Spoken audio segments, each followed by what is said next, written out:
আল্লাহ রাব্বুল আলামিন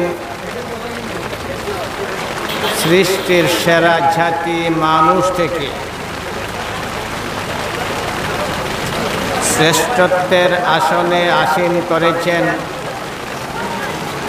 প্যারা নবী মুহাম্মদুর রাসূলুল্লাহ সাল্লাল্লাহু আলাইহি ওয়াসাল্লামকে। সকল সৃষ্টির মধ্যে অধিক মর্যাদার অধিকারী মুহাম্মদুর রাসূলুল্লাহ সাল্লাল্লাহু আলাইহি ওয়াসাল্লাম, নবী করিম সাল্লাল্লাহু আলাইহি ওয়াসাল্লামকে আল্লাহ তাআলা যে পবিত্রতম কিতাব দান করেছেন, সেই কিতাব সর্বশ্রেষ্ঠ কিতাব এবং নবীজিকে যে সকল চরিত্রের দ্বারা আমার নবীকে গুণান্বিত করেছেন, সেই চরিত্র হচ্ছে সবচেয়ে উত্তম চরিত্র।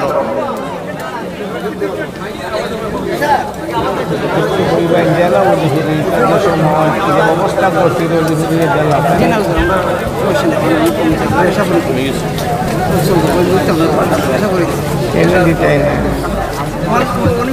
মেঘার আইজো না বাবা, তোর জায়গা আছে একটু বর চেষ্টা করিস হবে ইনশাআল্লাহ। মেঘ হইলো তুফান হইলো ওয়াজ চলতো নি তাইলে সব বোকা ওয়াজ চলবো, তারা হয়ে যাবে ইনশাআল্লাহ।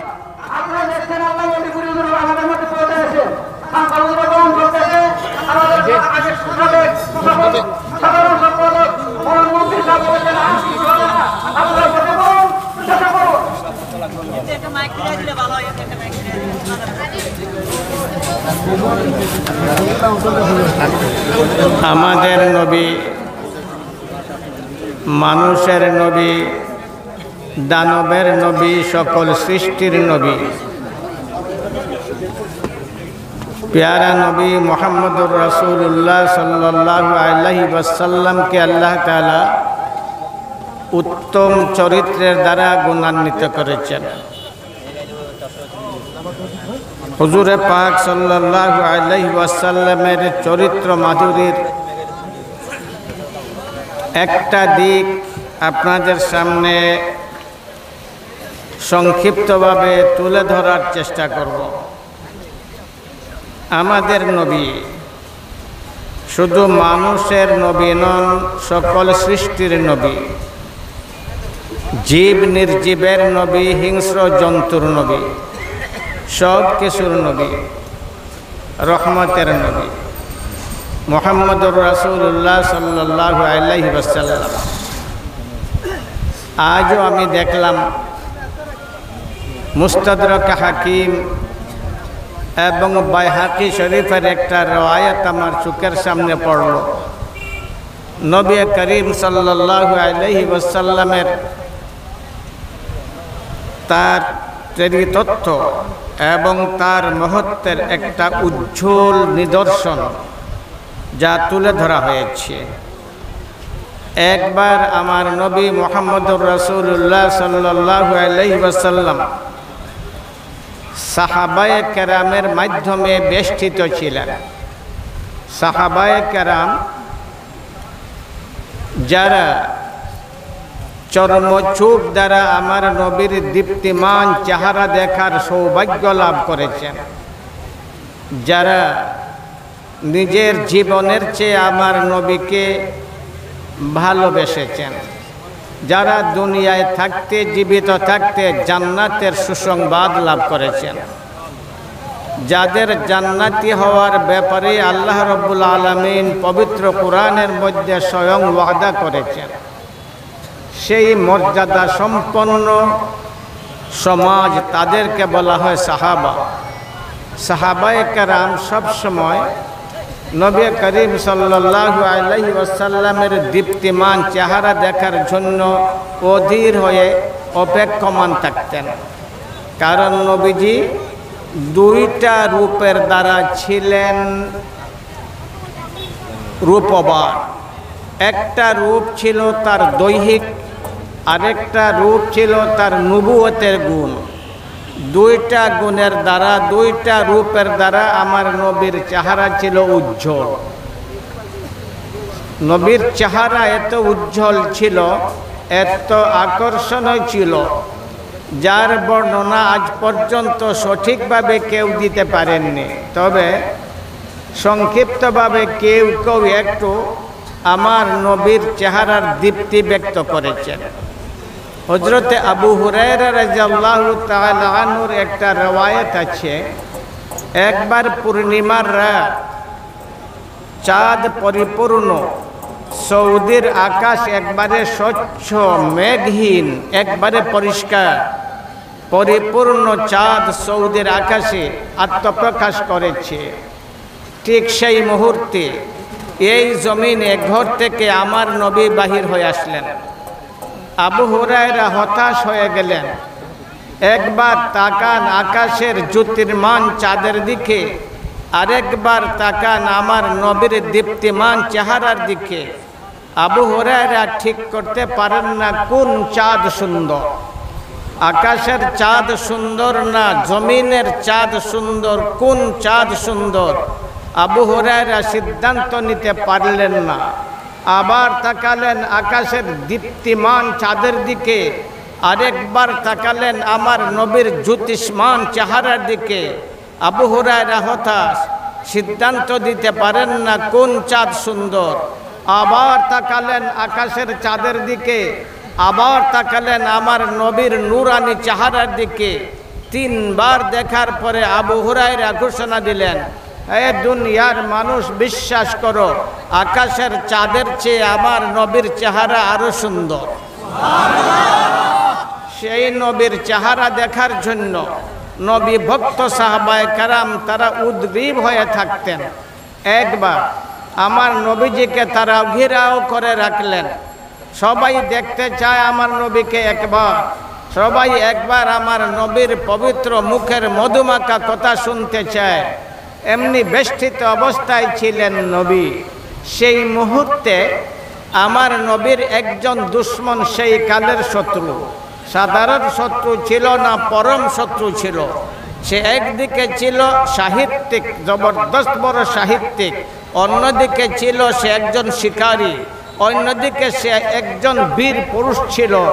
সারা দিন রাত তার একমাত্র সাধনা ছিল এই পৃথিবী থেকে মুহাম্মদুর রাসূলুল্লাহ সাল্লাল্লাহু আলাইহি ওয়াসাল্লামের পবিত্র অস্তিত্ব কেমনে মুছে ফেলা যায়, এই সাধনায় সদা ছিল সে লিপ্ত। সে ছিল একজন শিকারী ব্যক্তি, শিকার করে আসছে, নিয়ে আসছে একটা গুই সাপ, শিকার করে নিয়ে আসছে।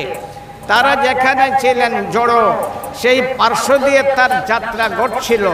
তাদেরকে জিজ্ঞেস করতে লাগলো, আরে তোমরা কাকে লক্ষ্য করে এইখানে জড়ো হয়ে আছো?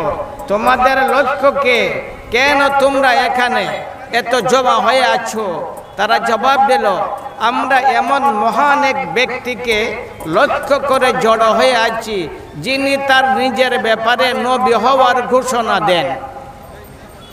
ওই আগন্তুক লোকটা সে রাগে আর খুবই ফাটতে শুরু করলো, বলে উঠলো চিৎকার করে, হ্যাঁ হ্যাঁ আমি বুঝতে পেরেছি, তোমরা ওই মানুষটাকে ঘেরাও করে আছো যে মানুষটা নিজের ব্যাপারে নবী হওয়ার ঘোষণা দেয়। এই মুহাম্মদকে আমি চিনি। এই দুনিয়ার মধ্যে কোনো নারী মুহাম্মদের চেয়ে বড় মিথ্যুক জন্ম দেয়নি। সুতরাং আমার ইচ্ছা, আমি তাকে হত্যা করে সারা দুনিয়ার মানুষের হতাশা দূর করে ফেলব। এমন কটু উক্তি করলো সেই আগন্তুক শিকারী ব্যক্তি। যারা ঘেরাও করে রেখেছিলেন আমার নবীকে, তারা ছিলেন সাহাবা। তারা নিজের উদ্যোগে কিছুই করতেন না। তাদের অভ্যাস ছিল কঠিন থেকে কঠিন কর্ম যা করার তাদের পূর্ণ সিদ্ধান্ত। আমার নবী যখন নিষেধ করতেন সেই কর্ম থেকে তারা বিরত থেকে যেতেন। নবীর আদেশ ছাড়া তারা কিছুই করতেন না। নবীর নির্দেশ পেলে প্রাণ দিতে দ্বিধাবোধ করতেন না। আর নবী যদি নিষেধ করতেন, প্রাণ যায় চলে যাক, তবু ওই কাজটা তারা করতেন না। সাহাবায়ে কারাম হতবাক হয়ে তার দিকে তাকিয়ে থাকলেন। মনের মধ্যে ক্ষোভের আগুন জ্বলতে লাগলো, কিন্তু তার বিরুদ্ধে কিচ্ছু করার মতো তাদের অধিকার ছিল না। তাদের মধ্যে ছিলেন বীর পুরুষ ওমর ফারুক রাদিয়াল্লাহু তাআলা আনহু। তিনিও ছিলেন ওই লোকদের মধ্যে। ওমরকে আপনারা জানেন যে ওমরের লাঠির আঘাতে মদিনার কম্পন বন্ধ হয়েছিল। যে ওমর মক্কা ছেড়ে যাওয়ার সময় মক্কাবাসীকে চ্যালেঞ্জ করে বলেছিল, এই মক্কার মানুষ, আমি চলছি মদিনার দিকে, যদি সাহস থাকে তাহলে আমার যাত্রা পথে বাধার সৃষ্টি করো। ওমরের চলার পথে বাধার সৃষ্টি করার সাহস কারো ছিল না। এই বীরত্বপূর্ণ ব্যক্তি, যার ব্যাপারে তার নিজের মূর্তি সাক্ষ্য প্রদান করেছে, নিজের মূর্তি, যে মূর্তিকে আবু বকর ওমর সজদা করার জন্য গিয়েছিলেন, তার লক্ষ্য ছিল আমি আমার বড় প্রভুর কাছে যাব, মুহাম্মদের বিরুদ্ধে বিচার দায়ের করব, তার বিরুদ্ধে আমি তার সামনে আমার মনের ভাব প্রকাশ করব। ওমর যখন সেই বড় মূর্তি, প্রধান মূর্তি, তাদের বড় মাহবুদ, তাদের হাতের নির্মিত মাহবুদের সামনে গেলেন, মাথা ঝুঁকালেন, তার সামনে তার মনের ভাব ব্যক্ত করবেন, নবীর প্রতি তার যে বিদ্বেষ আছে সেই বিদ্বেষকে প্রকাশ করবেন। সেই মুহূর্তে মূর্তির মুখ খুলে গেল। সে স্পষ্ট ভাষায় ওমরকে লক্ষ্য করে বলতেছিল, ইয়া জালি আমরুন নাগি রাজুলুন ফসিহ ইয়াকুল লা ইলাহা ইল্লাল্লাহ। এ বীর পুরুষ ওমর, এ বীর পুরুষ ওমর, এখনো তোমার অন্ধকার অন্তরে সত্যের বাতি জ্বলল না। আরে তুমি আমার কাছে আসো। আরে ওই সুন্দর মানুষ, ওই সুন্দর ভাষার অধিকারী, যে বলে আল্লাহ ছাড়া আর কোনো মাবুদ নাই, তুমি তার কাছে যাও। সেই ওমর রাগে আর খুব ফাটতে শুরু করলো, তরবারি, নাঙ্গা তরবারি নিয়ে বাহির হয়ে গেল। আমার নবীর কাছে অনুমতি চাইতে লাগলো, দান ইয়া রাসূলুল্লাহ লাকতুলান্না, দান ইয়া রাসূলুল্লাহ লাকতুলান্না, দান ইয়া রাসূলুল্লাহ লাকতুলান্না। হে আল্লাহর রাসূল, আমাকে অনুমতি দাও, আমি ওকে হত্যা করব। তোমার দুশমন, আল্লাহর দুশমন, দ্বীনের দুশমন, মুসলমানের দুশমন, তাকে অবশ্যই আমি হত্যা করব। আপনার অনুমতি চাই, আমাকে অনুমতি দান করুন। আমার নবী, দয়ার নবী, করুণার ছবি, বিশ্বের নবী, নবীদের নবী, রহমতের নবী, জীব নির্জীবের নবী, ইমানদার বেঈমানের নবী, চাঁদ সূর্যের নবী, পাহাড় পর্বত সাগর সমুদ্রের নবী, সকল বিশ্বের নবী মুহাম্মদুর রাসূলুল্লাহ সাল্লাল্লাহু আলাইহি ওয়াসাল্লাম জবাব দিলেন, মাহিয়া ওমর, মাহিয়া ওমর, ওমর থেমে যাও, ওমর থেমে যাও। যে ওমরের ব্যাপারে আমার নবী তার চাচাকে বলেছিলেন মাহিয়াম, মাহিয়াম। ওমর যখন আমার নবীর মাথা কাটার জন্য দাঁড়ে আরকমের দিকে চলে যাইতে লাগলেন, শহীদুশ শুহাদা, ইসলাম জগতের বীর কিশোরী হযরত হামজা রাদিয়াল্লাহু তাআলা আনহু দাঁড়ে আরকমে ছিলেন। সেই ঘরে, যে ঘরে আমার নবী তাদেরকে তালিম দিতেন, হামজা যখন জানলেন আরবের বীর পুরুষ ওমর নাঙ্গা তরবারি নিয়ে দাঁড়ে আরকমের দিকে এগুচ্ছে, একটা ক্ষিপ্র সিংহের মতো গর্জে উঠলেন হামজা। আমার নবীকে লক্ষ্য করে বলতে লাগলেন, ইয়া রাসূলুল্লাহ লা তাখাফ, ইয়া রাসূলুল্লাহ লা তাখাফ, ইয়া রাসূলুল্লাহ লা তাখাফ। ওহে আল্লাহর রাসূল, ভয় করো না, আমি হামজা জীবিত আছি, আমার নাঙ্গা তরবারি আছে, আপনি ভয় করবেন না। আমার নবী ওই সময় হামজাকে বলেছিলেন, মাহিয়াম, মাহিয়াম, মাহিয়াম, চাচা তুমি থামো, চাচা তুমি থামো, ওমরকে যা করার আমি করব। কারণ আমার নবী যা জানে হামজা তা জানে না, আমার নবী যা জানে হামজা তা জানে না। আগের রাত আমার নবী দোয়া করেছিলেন, আল্লাহুম্মা আইয়িদিল ইসলাম বিআমর ইবনে হিশাম আও ওমর ইবনে আল খাত্তাব, আল্লাহুম্মা আইয়িদিল ইসলাম বিআমর ইবনে হিশাম আও ওমর ইবনে আল খাত্তাব। আল্লাহ, তুমি ইসলামকে শক্তিশালী করো আবু জাহালের মাধ্যমে অথবা ওমরের মাধ্যমে। আমার নবীর সেই বিশেষ দোয়া আল্লাহ তাআলা ওমরের পক্ষে কবুল করে নিয়েছেন। সেই খবর আমার নবীর আছে, হামজার নাই। হামজা তো বিক্ষুব্ধ, নাঙ্গা তরবারি হাতে, তার মাথা কেটে ফেলবো। উমর কেন? লক্ষ উমর যদি আসে আমি তাদেরকে তোমার কাছে আসতে দিব না। আবার নবী বলতে লাগলেন, মাহিয়াম, চাচা তুমি থামো, তুমি থামো, অমরকে যা করার আমি করব। অমর ঢুকলো তার ঘরে।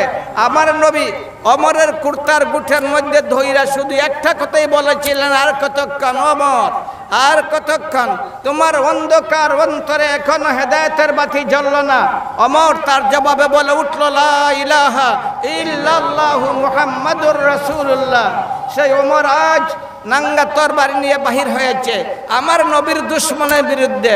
দান ইয়া রাসূলুল্লাহ লাকতুলান্না, আমাকে অনুমতি দাও, আমি তার মাথা কেটে ফেলবো। আমার নবী জবাব দেন, মা হিয়া ওমর, তুমি থামো, তুমি থামো। ইন্নাল হালিম ইয়াকাদু ইয়াকুনা নাবিয়্যা, যে ধৈর্যশীল হয়, সহনশীল হয়, সে ধৈর্যশীল হয়, যে ধৈর্য ধারণ করে সে নবীর সান্নিধ্য লাভে ধন্য হয়। সুতরাং তুমি থেমে যাও। ওমর থেমে গেলেন। ওই লোকটা সব দেখছিল, ওমরের গর্জন শুনছিল, ওমরের ক্ষুব্ধ ভাব প্রত্যক্ষ করছিল, আমার নবীর দয়ার ব্যবহারও সে দেখছিল। সে দাঁড়িয়ে গেল, আমার নবীকে লক্ষ্য করে বলতে লাগলো, মুহাম্মদ মুহাম্মদ মুহাম্মদ মুহাম্মদ, ইন আমানা হাযা যাব্বিকা আমানতু বিক, ইন আমানা হাযা যাব্বিকা আমানতু বিক। মুহাম্মদ, এই গুইসাপ যদি তোমার উপর ঈমান নিয়ে আসে তাহলে আমিও তোমার উপর ঈমান নিয়ে আসব। কোনটা ঈমান আনবে? গুইসাপ। কোনটা ঈমান আনবে বলো না? গুইসাপ। গুইসাপ শিকার করে আনছে, শিকার করে আনছে। এটা জীবিত না মৃত? মৃত গুইসাপ। তার বিশ্বাস জীবিত গুইসাপ কথা বলে না, মৃত গুইসাপ কথা বলবে কেমন করে? জীবিত সাপ কথা বলে না, মৃত সাপ কথা বলবে কেমন করে? তার লক্ষ্য মোহাম্মদ সেই গুইসাপকে কথা বলাইতে পারবে না। সুতরাং মোহাম্মদ তার দাবিতে আজ মৃত্যু প্রমাণিত হবে। সেই লক্ষ্যে আমার নবীকে বলতেছিল, ইয়া মোহাম্মদ, ইন আমানা হাযা যাব্বিকা আমানতু বিক। এ মোহাম্মদ, যদি এই গুইসাপ তোমার উপর ঈমান নিয়ে আসে আমি তোমার উপর ঈমান নিয়ে আসব। আমার নবীর সাহাবারার বিশ্বাস ছিল আমার নবী ওই গুইসাপকে কথা বলাইতে পারবেন। পারবেন না? পারবেন না? বলো না, জোরে বলো না। এই বিশ্বাস ছিল আমার নবীর প্রতি যাদের ঈমান তাদের, কিন্তু তার বিশ্বাস ছিল না, তার অটুট বিশ্বাস। আজ মুহাম্মদ অবশ্যই মৃত্যু প্রমাণিত হবে। সাহাবায়ে কেরামের বিশ্বাস আজ অবশ্যই মুহাম্মদের সত্যের দ্বার খুলে যাবে। আমার নবী তাকাইলেন সেই মৃত গুইসাপের দিকে, ডাকতে লাগলেন, ইয়াদব। গুইসাপকে ডাকেন ইয়াদব, গুইসাপকে ডাকেন ইয়াদব। সবাই হতবাক, হতবাক। আরে মুহাম্মদের কি হয়ে গেল? সাহাবায়ে কেরাম হতবাক। আমাদের নবী মৃত গুইসাপকে ডাকছে, আজ আমরা দেখব তার নবুয়তের স্পষ্ট প্রমাণ। আমার নবী ডাকছে, ইয়াদব ইয়াদব ইয়াদব। এ গুইসাপ, হে গুইসাপ, হে গুইসাপ। রওয়ায়াত বিভিন্ন ধরনের আছে, একটা না, সবগুলো রওয়ায়াতকে মিলাইয়া আপনাদের কাছে বলছি। আমার নবী যখন গুইসাপকে ডাকতে লাগলেন, গুইসাপ ছোট চোখে দেখতে শুরু করলো, মিরিমিরাইয়া চাইতে শুরু করলো। আপনারা বলুন, এখন জীবিত না মৃত? বলো না, জোরে বলো না, জোরে বলো না। জীবিত। চাইছে, ছোট চোখে চাইছে, চাইছে, মিরমিরাইয়া চায়, ছোট চোখে চায়, চাওয়া শুরু করলো। আমার নবী আবার ডাকতে লাগলেন, ইয়াদব ইয়াদব ইয়াদব। হে গুইসাপ, হে গুইসাপ। সে তার দুই পায়ের মধ্যে একদম সোজা দাঁড়িয়ে গেল। জীবিত না মৃত? এখন বলো না, জীবিত না মৃত? জোরে বলো না, জীবিত না মৃত? এখনো স্পষ্ট নয় তার জীবন, এখনো স্পষ্ট নয়, আরো স্পষ্টতা রয়ে গেছে। আমার নবী আবার ডাকতে লাগলেন, ইয়াদব ইয়াদব ইয়াদব। হে গুইসাপ, হে গুইসাপ, হে গুইসাপ। উচ্চ স্বর সেই গুইসাপ বলতে লাগলো, লব্বাইকা সাদাইকা ইয়া রাসূলুল্লাহ, লব্বাইকা সাদাইকা ইয়া রাসূলুল্লাহ, লব্বাইকা সাদাইকা ইয়া রাসূলুল্লাহ। ওহে আল্লাহর রাসূল, আমি হাজির, আমি হাজির। কল্যাণ এবং মঙ্গল তোমার কদম চুম্বন করুক, আমি উপস্থিত, আমি উপস্থিত। গুইসাপের মধ্যে জীবন আসলো, জীবন সঞ্চারিত হয়ে গেল, তার মুখ হয়ে গেল, মুখ খুলে গেল। সুন্দর, বিলিসানিন আরবিয়্যিন তালকিম মুবিন, অত্যন্ত সুন্দর এবং একদম পরিষ্কার, ফসি, অলঙ্কৃত ভাষায়, আরবি ভাষায় কথা বলতে লাগলো আমার নবীর সাথে। সাহাবায়ে কেরাম শুনতে লাগলেন, দেখতে লাগলেন। আমার নবীর দুশ্মনও শুনতে লাগলো, দেখতে লাগলো। আমার নবী আরো কথা বলতে লাগলেন সেই গুই সাপের সাথে। শুনাইব আপনাদেরকে, শুনবে আপনারা? গুই সাপ হিংস্র, গুই সাপ হিংস্র। আমার নবীকে সম্মান করে, আমার নবীকে চিনে, আমার নবীর সত্যায়িত করে। যারা আমার নবীকে চিনে না, যারা আমার নবীর গুণ কীর্তন গায় না, যারা আমার নবীর কুৎসা রচনা করে, তারা হিংস্র গুই সাপের চেয়ে আরো অজ্ঞ।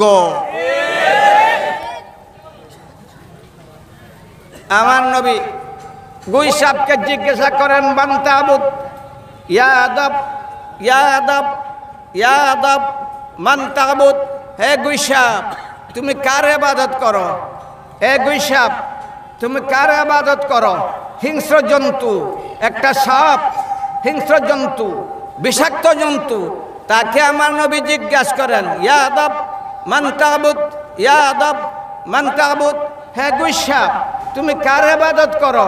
আপনারা কার ইবাদত করেন? জোরে বলো না, আরো জোরে বলো না, আরো জোরে বলো না, আরো জোরে বলো না। কেন আমরা আল্লাহর ইবাদত করি? যেহেতু আমাদেরকে বানাইছে আল্লাহ। কে বানাইছে? কে বানাইছে? বট গাছ বানাইছে, গাভী বানাইছে, পাথর বানাইছে, সূর্য বানাইছে, চাঁদ আপনাকে বানাইছে, গঙ্গা আপনাকে বানাইছে, সুরমা আপনাকে বানাইছে। কে বানাইছে? কে বানাইছে? কে বানাইছে? কে বানাইছে? কে বানাইছে? আপনার জন্ম আগে না সুরমা নদীর জন্ম আগে? মানুষের জন্ম আগে, সুরমার জন্ম পরে। নদী মানুষ বানাইতে পারে না, গাভী মানুষ বানাইতে পারে না, পাথর মানুষ বানাইতে পারে না, সূর্য মানুষ বানাইতে পারে না, পাহাড় মানুষ বানাইতে পারে না। পাহাড় পর্বত, সাগর, সমুদ্র, চাঁদ, সূর্য সব কিছু মানুষের সেবার জন্য, মানুষের খিদমতের জন্য, মানুষের গোলামি করার জন্য। মানুষ শ্রেষ্ঠ জাতি, মানুষের সুবিধার জন্য আল্লাহ আকাশ পাতাল যা কিছু সব কিছু সৃষ্টি করেছে। একটা গুই সাপকে আমার নবী জিজ্ঞাসা করেন, ওয়াজবে ইয়াদম মান তাবুদ, ইয়াদম মান তাবুদ। এ গুই সাপ, তুমি কার ইবাদত করো? কত সুন্দর ভাষায়, কতই প্রাঞ্জল ভাষায়, অত্যন্ত হৃদয়গ্রাহী এবং আকর্ষণীয় ভাষায়, আরবি ভাষায়, ফসি আরবি ভাষায় সেই গুই সাপ জবাব দিতে লাগলো আমার নবীকে, আবদুল্লাযী ফিস সামায়ে আরশু ওয়া ফিল আরদি সুলতানু ওয়া ফিল বাহরি সাবিলু ওয়া ফিল জান্নাতি রাহমাতু ওয়া ফিন নারি আযাবু। সুন্দর ভাষায়, অত্যন্ত সুন্দর ভাষায়, আকর্ষণীয় ভাষায় সেই গুই সাপ আমার নবীকে জবাব দিতে লাগলো, আমি এমন মহান সত্তার ইবাদত করি যার আরশ রয়েছে আকাশের উপরে। আরশকার, আরশকার, আরশকার, আরশকার, আরশকার, আরশকার, আরশকার, আরশকার। আমার নবী মেরাজে গিয়েছিলেন আরশে। কোথায় গিয়েছিলেন? সুবহানাল্লাযী আসরা বিআবদিহি লাইলাম মিনাল মাসজিদিল হারাম ইলাল মাসজিদিল আকসা ইলাল মাসজিদিল আকসা আল্লাযী বারাকনা হাওলাহু লিনুরিয়াহু মিন আয়াতিনা। আমার নবী আরশে গিয়েছিলেন। আর কোন নবী আরশে যাবার সুযোগ পায় না। আদমও যাইতে পারেনি, বলো না? আদমও, নূহ, শীস, ইদ্রিস, ইব্রাহিম, মুসা কালিমুল্লাহ, ঈসা রূহুল্লাহ, ইব্রাহিম খলিলুল্লাহ, কোন নবীর জন্য আরশে যাওয়া সম্ভব হয়নি। আরশে গিয়েছেন একমাত্র আমাদের পেয়ারা নবী মুহাম্মদুর রাসূলুল্লাহ সাল্লাল্লাহু আলাইহি ওয়াসাল্লাম। ফাকানা কাবা কাউসাইনি আও আদনা। আল্লাহর সান্নিধ্যের দেশে আমাদের নবী গিয়েছিলেন। জবাব দিতে লাগলো গুই সাপ, আবদুল্লাযী ফিস সামায়ে আরশু ওয়া ফিল আরদি সুলতানু ওয়া ফিল বাহরি সাবিলু ওয়া ফিল জান্নাতি রাহমাতু ওয়া ফিন নারি আযাবু। মুহাম্মদ, আমি এমন এক মহান সত্তার ইবাদত করি যার আরশ আকাশের উপর, যার রাজত্ব জমিনের উপর। এই জমিনে কার রাজত্ব? কার রাজত্ব? কার রাজত্ব? আপনি বলবেন আপনার রাজত্ব, বাংলাদেশ আপনার, পাকিস্তান আপনার, ইন্ডিয়া আপনার, আফগানিস্তান আপনার, আমেরিকা আপনার, রুশ আপনার। আপনার কিছুই না, কিছুই না আপনার। সবগুলার মালিককে জোরে বলুন না, আরো জোরে বলুন না, আল্লাহ। আবদুল্লাযী ফিস সামাই আরশুহু ওয়া ফিল আরদি সুলতানুহু, যার রাজত্ব জমিনে এবং যার কুদরতের নিদর্শন রয়েছে সাগরে, যার রহমতের বাস্তবতা রয়েছে জান্নাতে, এবং যার আযাবের বিভীষিকাময় নমুনা রয়েছে জাহান্নামে, সেই মহান সত্তার আমি ইবাদত করি। সেই গুইসাপের কথা সত্য না ও সত্য? ঠিক না ও ঠিক? ঠিক না ও ঠিক? ঠিক না ও ঠিক? ঠিক না ও ঠিক? এই গুইসাপের কথা শুনতেছিলেন আমার নবী, সাহাবায়ে কেরাম নিজের কানে শুনতেছিলেন। সেই গুইসাপের অবস্থা আমার নবীর সাহাবারা চর্মচোখ দ্বারা দেখতেছিলেন। সেই মুহূর্তে আমার নবীর জ্যোতির্মান চেহারার দিকে তারা তাকাইয়াছিলেন, আমার নবীর অবস্থাও তারা প্রত্যক্ষ করতেছিলেন। সুতরাং সাহাবা এমন মহান সত্তারাজি, যারা নিজের কানে নবীর কথা শুনেছে, যারা নিজের চোখ দ্বারা নবীর চেহারা দেখেছে, যারা নবীর মুজিজাকে নিজের চোখ দ্বারা প্রত্যক্ষ করেছে, এমন ভাগ্যবান যারা, তাদেরকে বলা হয় সাহাবা। সুতরাং সাহাবা এবং অন্যান্যের মধ্যে বিরাট একটা পার্থক্য আছে না নাই? আছে না নাই? আপনি বড় বিজ্ঞ, আপনি বড় বিজ্ঞানী, অনেক বই পুস্তক পড়েছেন, আম পড়েছেন বইয়ের মধ্যে, জীবনে আম কোনোদিন দেখেননি, আমের গাছও দেখেননি, আমও দেখছেন না। মনে করুন আপনার দেশে এই ফলটা নাই, ফলটা নাই, কিন্তু বইয়ের মধ্যে ফটো দেখছেন আমের, ওই আমের পরিচিতিও পড়েছেন, আমের স্বাদ সম্বন্ধে আপনি জানতে পেরেছেন, কিন্তু আম কোনোদিন দেখেননি। সাধারণ একটা মানুষ, সে দেখছে গাছে আম ধরছে, সে দেখছে গাছে আম ধরছে, সেই বই পড়ে আম চিনছে না। আপনি আম চিনেছেন বইয়ের পাতা থেকে, আর সেই সাধারণ রূপটা আম নিজের চোখ দ্বারা দেখেছে, তার জ্ঞান আর যে বইয়ের মধ্যে পড়ছে ওর জ্ঞান কি সমান? আম সম্বন্ধে উভয়ের ধারণা কি সমান? সমান নয়। আরেকটা লোক এর চেয়ে আরো সাধারণ, সে শুধু আম দেখেনি, গাছের মধ্যে আম দেখছে এবং পাকা আম সে খাইছে, আম কেমন মজা অনুভব করেছে। সেই 3 নম্বরের ব্যক্তির ধারণা আম সম্বন্ধে যেমন হবে, 1 নম্বর 2 নম্বর ব্যক্তির ওই ধারণা হবে না। 3 জনের মধ্যে পার্থক্য অবশ্যই আছে না নাই? যে বইয়ের পাতায় দেখছে তার ধারণা, আর যে আম দেখছে গাছের ডালে তার ধারণা, আর যে নিজে আম খাইছে তার ধারণা, এই 3 জনের ধারণা কি সমান? বলুন না। যে আম খাইছে তার মর্যাদা আমের ব্যাপারে সবচেয়ে বেশি না কম? বেশি না কম? সুতরাং সাহাবায়ে কেরামের মর্যাদা উম্মতের মধ্যে সবচেয়ে বেশি। তারা চক্ষে আমার নবীকে দেখছে, নিজের কান দ্বারা নবীর কথা শুনেছে, ওই কপাল দ্বারা নবীর সাথে আল্লাহকে সজিদা করেছে, নবীর সাথে দোয়া করেছে, নবীর মুজিজা নিজের চর্মচোখ দ্বারা প্রত্যক্ষ করেছে। সুতরাং এই যুগের সাহাবার পরের যুগের কেউ যদি তার মর্যাদার মাধ্যমে একবারে মহাশূন্য উড়া দিতে পারে, তবু আমার নবীর সাধারণ সাহাবা, আমার নবীর সাধারণ সাহাবা, সেই সাহাবা যে ঘোড়ার উপর সওয়ার হয়েছিল, যে ঘোড়া যুদ্ধের ময়দানে গিয়েছিল, সেই ঘোড়ার পায়ে যে ধুলাবালি লেগেছিল, একবারে আকাশের শূন্যে যে মানুষটা উঠতে পারে, সেই মানুষটা ওই সাধারণ সাহাবার ঘোড়ার পায়ের ধুলার সমান হবে না। আমার নবী সেই গুই সাপের সাথে কথা বলছেন, সেই গুই সাপ আমার নবীর সাথে আরো কথা বলতে লাগলো। আমার নবী ওই গুই সাপকে লক্ষ্য করে আর প্রশ্ন করতে লাগলেন। গুই সাপ বলতে লাগলো, আমার নবী জিজ্ঞাসা করলেন, গুই সাপ মানা না, এ গুই সাপ ইয়াদব ইয়াদব ইয়াদব ইয়াদব মানা না, এ গুই সাপ আমি খেয়ে, এ গুই সাপ আমি খেয়ে। বোঝা গেল গুই সাপও আমার নবীকে চিনে। বলো না, গুই সাপও আমার নবীকে, বলো না, চিনে না চিনে না? চিনে না চিনে না? দুর্ভাগা ওই গুই সাপের চেয়ে দুর্ভাগা যে মানুষটা আমার নবীকে চিনল না। বিরাট জ্ঞানের অধিকারী হওয়ার পরও আমার নবীকে চিনল না, আমার নবীর গুণ সম্বন্ধে জানল না। গুইসাপ তাকে জিজ্ঞাসা করেন আমার নবী, মান আনা, আমি কে, আমি কে, এ গুইসাপ আমি কে? গুইসাপ জবাব দিল, আনতা রাসূল রাব্বিল আলামিন, আনতা খাতিমুন নবিয়িন, আনতা রাসূল রাব্বিল আলামিন, আনতা খাতিমুন নবিয়িন।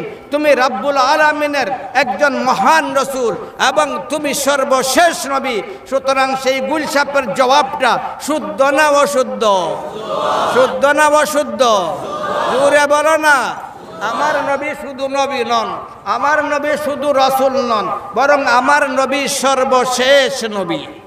সুতরাং আমার নবীকে যারা সর্বশেষ নবী বলে বিশ্বাস করে না, তারা ঈমানদার হওয়ার দাবি করতে পারে না।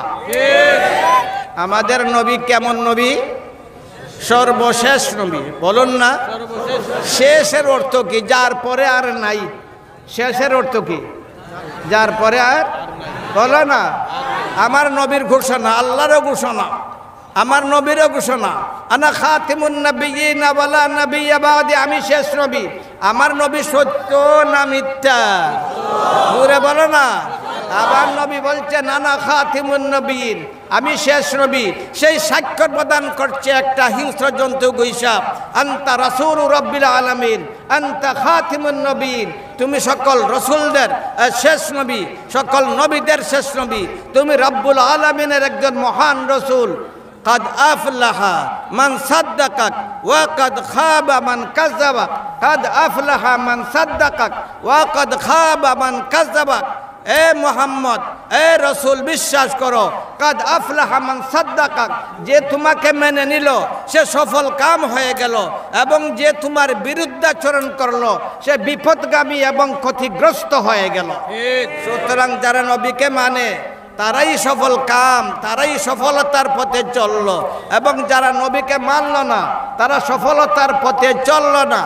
এরপরে ওই গুইসাপটা বলতে লাগলো, আশহাদু আশহাদু আল্লা ইলাহা ইল্লাল্লাহ ওয়া আশহাদু আন্নাকা রাসূলুল্লাহ, আশহাদু আল্লা ইলাহা ইল্লাল্লাহ ওয়া আশহাদু আন্নাকা রাসূলুল্লাহ। আমি সাক্ষ্য দিচ্ছি আল্লাহ ছাড়া আর কোনো মাবুদ, জোরে বলো না, জোরে বলো না, নাই, এবং আমি সাক্ষ্য দিচ্ছি আপনি আল্লাহর রসুল। সুতরাং আমাদের পেয়ারা নবী মুহাম্মদুর রাসূলুল্লাহ সাল্লাল্লাহু আলাইহি ওয়াসাল্লাম শুধু মানুষের নবী ছিলেন না, বরং সকল সৃষ্টির জন্য তিনি ছিলেন রহমত। তার একটা দিক বলছিলাম, একটা দিক তার চরিত্র যে বিস্তৃত বিক্ষিপ্ত, তার একটা দিক শুধু আমি আপনাদের সামনে তুলে ধরছি অল্প সময়ের ভিতর। আমার নবীর একটা হাদিস, ওয়াল্লাহ ওয়াল্লাহ ওয়াল্লাহ, কয়বার বললেন? তিনবার। কয়বার বললেন? তিনবার। আমার নবী কসম খাইয়া বলে, ওয়াল্লাহ ওয়াল্লাহ ওয়াল্লাহ লা ইউমিনু আহাদুকুম হাত্তা ইয়ামানা জারহু বাওয়াইকা, ওয়াল্লাহ ওয়াল্লাহ লা ইউমিনু আহাদুকুম হাত্তা ইয়ামানা জারহু বাওয়াইকা। আল্লাহর কসম, আল্লাহর কসম, আল্লাহর কসম, যার জুলুম অত্যাচার থেকে তার প্রতিবেশী নিরাপদ নয়, সে কখনো ঈমানদার হতে পারে না। প্রতিবেশীর হক, প্রতিবেশী বলতে শুধু মুসলমান নয়, প্রতিবেশী যেই হোক, যে কোনো ধর্মাবলম্বী হোক, মুসলমান হোক, হিন্দু হোক, খ্রিস্টান হোক, বৌদ্ধ হোক, যে কোনো ধর্মাবলম্বী হোক না কেন, যে আপনার প্রতিবেশী হবে, দূরের প্রতিবেশী, আপনার কাছে বসার কারণে প্রতিবেশী, অথবা সে মুসাফির, যে কেউ আপনার প্রতিবেশী, যে কোনো উপায় হোক না কেন, সে আপনার নির্যাতন থেকে, আপনার জুলুম থেকে, আপনার অত্যাচার থেকে যদি নিরাপদ না হয়, তাহলে আপনি নিজেকে ঈমানদার বলার দাবি রাখেন না। রাষ্ট্রপ্রধান তার প্রতিবেশী সকল প্রজা, যে রাষ্ট্রের প্রধান তার প্রতিবেশী তার দেশের সকল মানুষ, যে দেশ যত বড় হোক না কেন, যে ইউনিয়ন যত বড় হোক না কেন, যে গ্রাম যত বড় হোক না কেন, যে পরিবার যত বড় হোক না কেন, এর বড় যেই হবে, দায়িত্বশীল যেই হবে, সকল প্রজা তার অধীনে যারা আছে সবাই তার প্রতিবেশী। সুতরাং প্রতিবেশীর উপর যে জুলুম করবে, যে অত্যাচার করবে, যে চেয়ারম্যান করবে, যে ডিসি করবে, যে রাষ্ট্রপ্রধান করবে, যে মৌলবী করবে, যে ইমাম করবে, যে মুর্শিদ করবে, যে কেউ করুক না কেন, আমার নবী কসম খেয়ে বলে, ওয়াল্লাহ ওয়াল্লাহ ওয়াল্লাহ লা ইউমিনু আহাদুকুম হাত্তা ইয়ামানা জারুহু বাওয়াইকা, যতক্ষণ পর্যন্ত তার প্রতিবেশী তার জুলুম থেকে নিরাপদ হবে না ততক্ষণ পর্যন্ত সে মুমিন হওয়ার অধিকার রাখে না। আমার ইমামে আজম আবু হানিফা, ইমামে আজম আবু হানিফা নাম শুনছেন? বলো না, নাম শুনছ? ইমামে আজম আবু হানিফা রহমতুল্লাহ আলাইহি, যার উপাধি হচ্ছে ইমামে আজম, সারা দুনিয়া স্বীকার করে ইমামে আজম। আব্দুল্লাহ ইবনে মুবারক হাফিজুল হাদিস, আব্দুল্লাহ ইবনে মুবারক সর্বপ্রথম ইমাম আবু হানিফা রহমতুল্লাহ আলাইহি বলছে ইমামে আজম, তারই শাগরিদ ইমামে আজম। ইমাম মালিকও স্বীকার করে ইমামে আজম আবু হানিফা, আহমদ ইবনে হাম্বল স্বীকার করে ইমামে আজম আবু হানিফা, ইমাম মালিক, ইমাম আহমদ ইবনে হাম্বল, ইমাম শাফি স্বীকার করে ইমামে আজম আবু হানিফা, ইয়াহইয়া ইবনে সঈদ আল-কাত্তান ইমামুল জারহ ওয়াত তা'দীল, ইয়াহইয়া ইবনে সঈদ আল-কাত্তান জাবলুল ইলম ফিল হাদিস, ইয়াহইয়া ইবনে সঈদ আল-কাত্তান স্বীকার করে ইমামে আজম আবু হানিফা। সারা দুনিয়ার সকল মুহাদ্দিসিনে কেরামরা স্বীকার করে ইমামে আজম, বলো না, জোরে বলো না, আবু হানিফা। ইমাম আবু হানিফা রহমতুল্লাহ আলাইহি এক প্রতিবেশী ছিল ইয়াহুদ, ইয়াহুদ প্রতিবেশী ছিল, জবরদস্ত বিদ্বেষী ছিল, গালি দিত, আমার নবীকে গালি দিত, সাহাবায়ে কেরামকে গালি দিত, ইমাম আবু হানিফাকে গালি দিত। সে বিক্ষুব্ধ ছিল, অত্যন্ত দুশ্চরিত্রের অধিকারী ছিল, জবরদস্ত বড় জওয়ারি ছিল, জালিম ছিল, কিন্তু ছিল ইমাম আবু হানিফার প্রতিবেশী। একবার এমন ঘটনা ঘটল, সেই ইয়াহুদ ব্যক্তির খবর নাই। ইমাম আবু হানিফা তার সন্ধান করতে লাগলেন, এই লোকটা কোথায় গেল, আমাকে আর গালি দেয় না, তার গালি আর শুনতে পাই না, নবীকে গালি দেয় না, গালি দেয় কে? ওই লোকটা গালি দিত, ওই কোথায় চলে গেল, তার কোনো সন্ধান নাই। সন্ধান করতে করতে জানতে পারলেন ওই লোকটা জেলের কাঠগড়ায় আটকে গেছে, সে জেলে আবদ্ধ আছে। তিনি দৌড়ে জেলে চলে গেলেন, ওইখানে গিয়ে তার সাথে দেখা করলেন। সে একবার হতবাক, আরে আবু হানিফা কি ব্যাপার, আমি তোমাকে গালি দেই, তোমার ধর্মকে গালি দেই, তোমার নবীকে গালি দেই, তোমার ধর্মগ্রন্থকে গালি দেই, তোমার নবীর প্রিয়জনকে গালি দেই, আমি তোমার দুশ্মন, তুমি আমার দুশ্মন, আর তুমি আজ জেলখানায় আমার সাথে সাক্ষাৎ করতে এসেছো। জবাবে বলতে লাগলেন, আমি কেন আসবো না, আমি তোমাকে দেখি না, না দেখার কারণে আমি হতাশ হয়ে গেছি। সন্ধান করে জানতে পারলাম তুমি জেলের কাঠগড়ায় এসেছো, আমি চেষ্টা করব তোমাকে জেল থেকে মুক্ত করার। যতক্ষণ পর্যন্ত তোমাকে জেল থেকে মুক্ত না করব ততক্ষণ পর্যন্ত আমি আর ঘরে ফিরব না। ইমাম আজম আবু হানিফা রহমতুল্লাহ আলাইহির একটা প্রভাব, একটা মর্যাদা সেই সময়ের সকলের উপর ছিল। চেষ্টা করতে লাগলেন ইমাম আজম আবু হানিফা রহমতুল্লাহ আলাইহি, শেষ পর্যন্ত তাকে মুক্ত করে জেল থেকে তার বাড়িতে নিয়ে আসলেন। মুসলমান ছিল, ইয়াহুদ ছিল, কি ছিল বলো না, কি ছিল? তার ভাগ্যের দ্বার খুলে গেল, সেই ইয়াহুদের ভাগ্যের দ্বার খুলে গেল, ইমাম আবু হানিফার ভাগ্যের দ্বার খুলে গেল। কারণ আমার নবী আলীকে বলতেন, আলী খবরদার, তুমি যদি যুদ্ধে যাও তাহলে শত্রুর গায়ে আঘাত করবে না, প্রথম থেকে কলিমায়ে শাহাদাতের দাওয়াত দিবে। একটা মানুষ যদি তোমার হাতে মুসলমান হয়ে যায়, তোমার সারা জীবনের আমলের সওয়াব এক পাল্লায় রাখলে, তোমার দ্বারা একটা মানুষ মুসলমান হয়ে গেছে, তার সওয়াব আর এক পাল্লায় রাখলে তার ইমানের সওয়াব ভারী হয়ে যাবে। আজ ইমাম আজম আবু হানিফা রহমতুল্লাহ আলাইহি তার প্রতিবেশিত্বের দায়িত্ব আদায় করার জন্য এতটুকু কষ্ট করলেন, তাকে জেল থেকে মুক্ত করে নিয়ে আসলেন। ওই সবগুলা সে দেখলো, ওই লোকটা মুসলমান না হয়ে আর পারল না। সুতরাং নবী করিম সাল্লাল্লাহু আলাইহি সাল্লামের শিক্ষা শুধু মুসলমানদের জন্য, সারা বিশ্ববাসীর জন্য, ইমানদার বেঈমানের জন্য, শিক্ষিত ও শিক্ষিতের জন্য, সবার জন্য আমার নবীর শিক্ষা। আমার নবীর শিক্ষা যদি আজ ওই দুনিয়ায় প্রবর্তিত হয়ে যায়, এই দুনিয়ায় বাতাসে জান্নাতের বাতাস প্রবাহিত হতে থাকবে। আল্লাহ তাআলা আপনাকে আমাকে সবাইকে তৌফিক দান করুক, আমরা যেন সঠিকভাবে নবী করিম সাল্লাল্লাহু আলাইহি ওয়াসাল্লামকে চিনতে পারি। সবাই বলুন আমিন। আবার বলুন।